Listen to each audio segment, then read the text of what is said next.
नमस्कार सर्वांना, स्वागत आहे तुमचं माझ्या यूट्यूब चॅनलमध्ये। आज आपण मीन राशीबद्दल जाणून घेणार आहोत।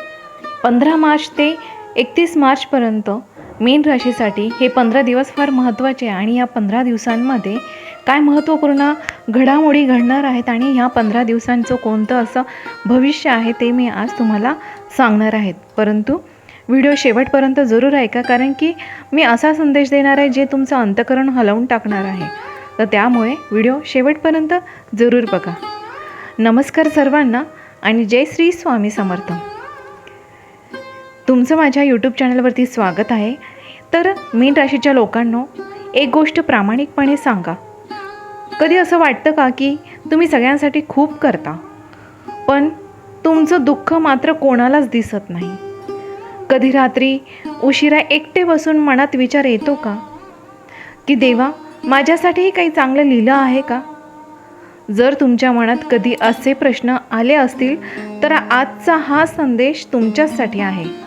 कारण 15 मार्च ते 30 मार्च या काळात मीन राशीच्या आयुष्यामध्ये काही गोष्टी घडू शकतात ज्या तुम्हाला मनाला हलवून टाकतील, पण त्याचवेळी तुमच्या आयुष्याला एक नवीन दिशा देखील देऊ शकतात।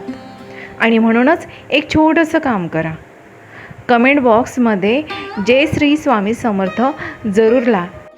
कारण जेव्हा मनातून स्वामींचं नाव घेतलं जातं तेव्हा नशिबाचे बंद दरवाजेसुद्धा हळूहळू उघडे लागतात।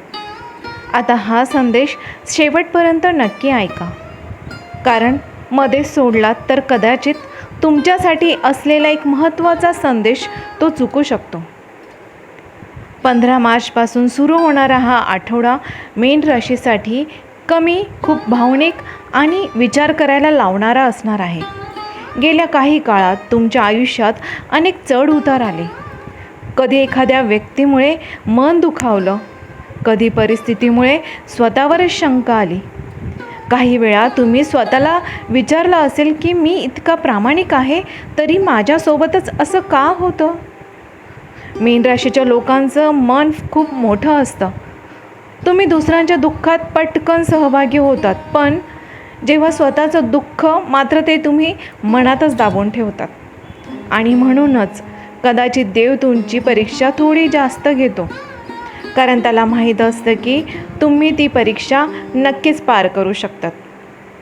15 मार्च ते 30 मार्च या काळात तुमच्या आयुष्यात एक भावनिक सत्य उघड होण्याची शक्यता आहे।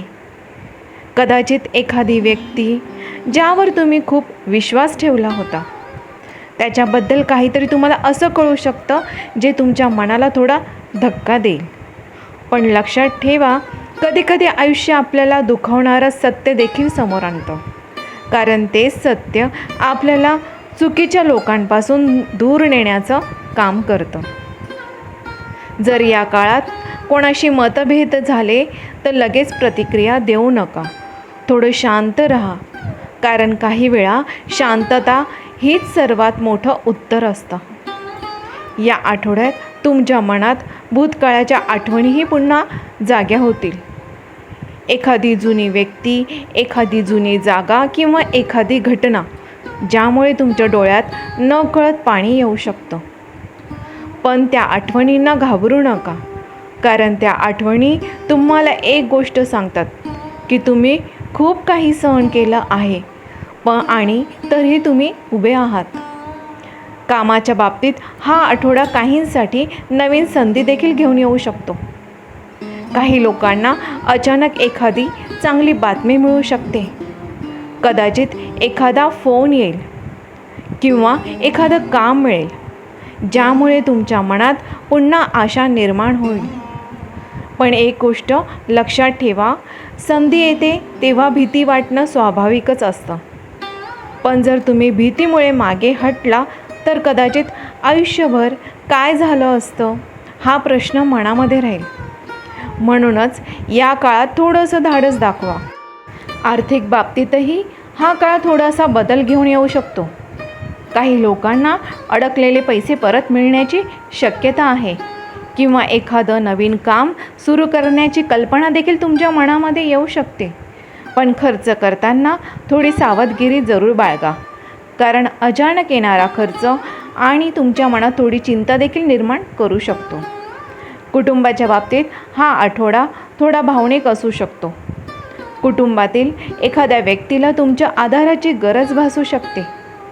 कदाचित ते तुमच्याकडे मदतीसाठी येतील किंवा फक्त तुमच्याशी बोलून त्यांना हलकं वाटेल. मीन राशीच्या लोकांची एक खासियत असते, तुमचं फक्त 2 शब्दांचं बोलणंही दुसऱ्याच्या मनाला आधार देऊ शकतं. पण या सगळ्यात स्वतःची मनाची काळजी घ्यायला बिलकुल पण विसरू नका. प्रेमसंबंधाच्या बाबतीत हा काळ खूप संवेदनशील ठरू शकतो. काही लोकांसाठी नात्यातील गैरसमज दूर होण्याची देखील शक्यता आहे. कदाचित एखादी व्यक्ती जी तुमच्यापासून दूर गेली होती ती पुन्हा तुमच्याशी संपर्क साधू शकते. पण लक्षात ठेवा, प्रेम म्हणजे फक्त भावना नाहीत, तर एकमेकांच्या चुका समजून घेण्याची ताकदही त्या प्रेमात असते. या आठवड्यात एक छोटासा आध्यात्मिक उपाय नक्कीच करून बघा. दररोज सकाळी उठल्यावर किंवा रात्री झोपण्यापूर्वी मनापासून जय जय रघुवीर समर्थ हा मंत्र 21 वेळा नक्कीच म्हणा. हा छोटासा उपाय तुमच्या मनाला शांतता देईल आणि तुमच्या आयुष्यामध्ये सकारात्मक ऊर्जा आणेल.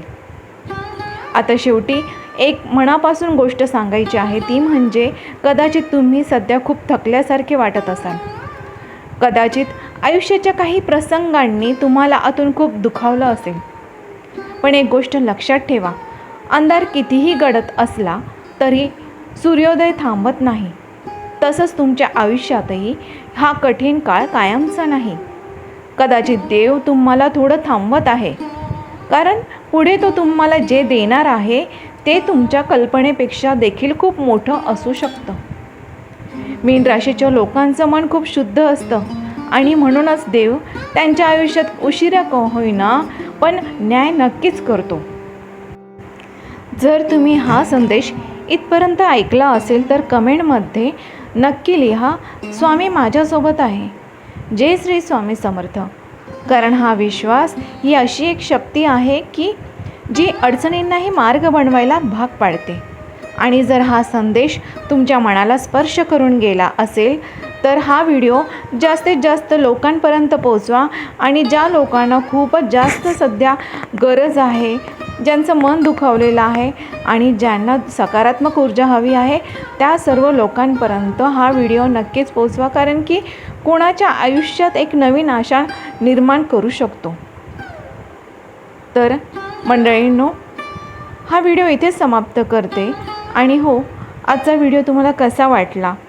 माझा हा व्हिडिओ आवडला असेल तर लाईक जरूर करा आणि कमेंट बॉक्समध्ये श्री स्वामी समर्थ लिहा. सबस्क्राईब केलं नसेल तर एकदा सबस्क्राईब जरूर करा, कारण की अशीच महत्त्वपूर्ण माहिती मी तुमच्यापर्यंत पोहोचत राहीन आणि असेच नवनवीन व्हिडिओ तुमच्यापर्यंत पोहोचावे यासाठी सबस्क्राईब जरूर करा. भेटूया पुढच्या व्हिडिओमध्ये. धन्यवाद.